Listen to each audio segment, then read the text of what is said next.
Friends, welcome to my channel. আর দেখো, আজকে আমি নিয়ে নিয়েছি রান্না করার জন্য খয়রা মাছ। তো এই খয়রা মাছটা আজকে আমি বেগুন দিয়ে সর্ষে বাটা দিয়ে ঝাল করব। দেখো ভিডিওটা কেমন লাগবে আমাকে অতি অবশ্যই জানিও। তো ফ্রেন্ডস দেখো, আজকে তো গরমের মধ্যে আমার রান্না করতে একদম ইচ্ছা লাগছে না। তো আজকে আমার বরমশাই সব কাটাকুটি করছে। দেখো আলু কাটছে, ঝিঙা নিয়ে বসেছে আর বেগুন। হ্যালো করো। তো বলো তো, কার কার হাজব্যান্ড তোমাদেরকে হেল্প করে বাড়িতে? আমার হাজব্যান্ড কিন্তু প্রতিনিয়তই আমাকে হেল্প করতে থাকে। তো আমায় কিন্তু কমেন্টস করো অতি অবশ্যই। নুন হলুদ মাখাবো।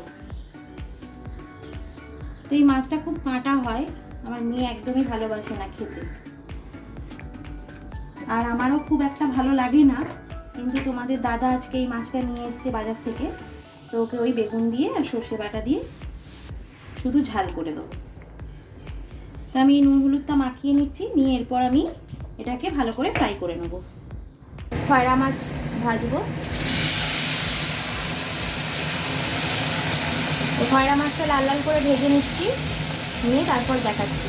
ফ্রেন্ডস, এখানে আমি লঙ্কা আর পেঁয়াজ নিয়ে নিয়েছি, এটাকে আমি পেস্ট বানিয়ে নেবো খয়রা মাছের ঝাল বানানোর জন্য। তো দেখো, এটার মধ্যে আমি নিয়ে নিচ্ছি সর্ষেটাকে বেটে নেবো। তো ফ্রেন্ডস, কড়াটা গরম হয়ে গেছে, এর মধ্যে আমি দিয়ে নিচ্ছি তেল।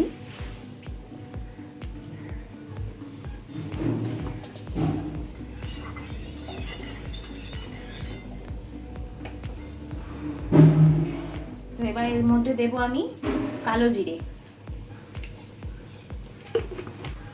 তো কালো জিরেটা ফুটে গেছে তেলেতে, এবার দিয়ে দেবো এই যে পেস্টটা আমি দিয়ে দিচ্ছি। এতে রয়েছে পেঁয়াজ বাটা আর লঙ্কা বাটা।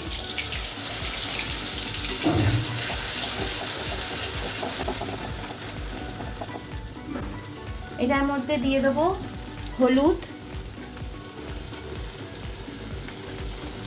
স্বাদ মতো নুন,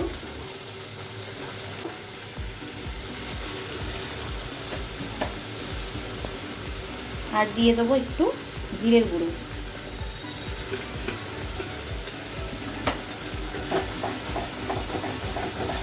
তো ফ্রেন্ডস, এই মশলাটা আমি ভালো করে ফ্রাই করে নেব। তো দেখো, আমি এই যে টমেটো নিয়ে নিয়েছি এখানে, তো টমেটোগুলো এটার মধ্যে দিয়ে দেবো। দেখো ফ্রেন্ডস, আমার মশলাটা কিন্তু লাল লাল করে ভাজা হয়ে গেছে, পেঁয়াজ থেকে তেলও ছেড়ে গেছে। তো এবার আমি দিয়ে দেবো এর মধ্যে এই কেটে রাখা বেগুনগুলো, দিয়ে আমি এটাকে বেগুনটার সাথে এই পেঁয়াজটা ভালো করে কষিয়ে নেব। দেখো ফ্রেন্ড, আমার এখানে বেগুনগুলো মশলার সাথে বেশ ফ্রাই হয়ে গেছে। তো এটার মধ্যে আমি দিয়ে দেবো জল। তো দেখো, এই যে জল দিয়ে দিচ্ছি।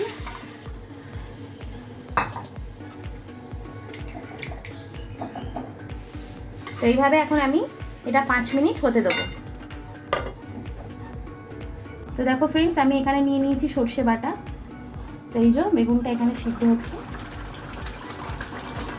তো দেখো, বেগুনটা বেশ ভালোভাবে সিদ্ধ হয়ে গেছে।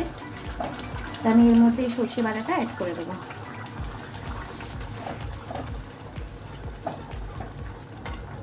তো একটু ফুটে আসলেই এটার মধ্যে আমি দিয়ে দেবো মাছগুলো। তো দেখো ফ্রেন্ডস, আমি এই যে ভাজা মাছগুলো এবার কড়ার মধ্যে দিয়ে দেবো।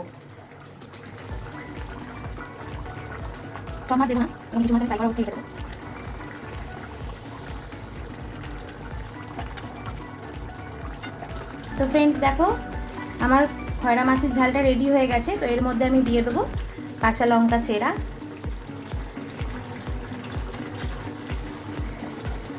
তো তোমাদের যদি আমার ভিডিওটা ভালো লেগে থাকে তাহলে অতি অবশ্যই চ্যানেলটাকে সাবস্ক্রাইব করে দিও, কমেন্টস করো, শেয়ার করো, আর লাইক করতে কিন্তু একদম ভুলো না।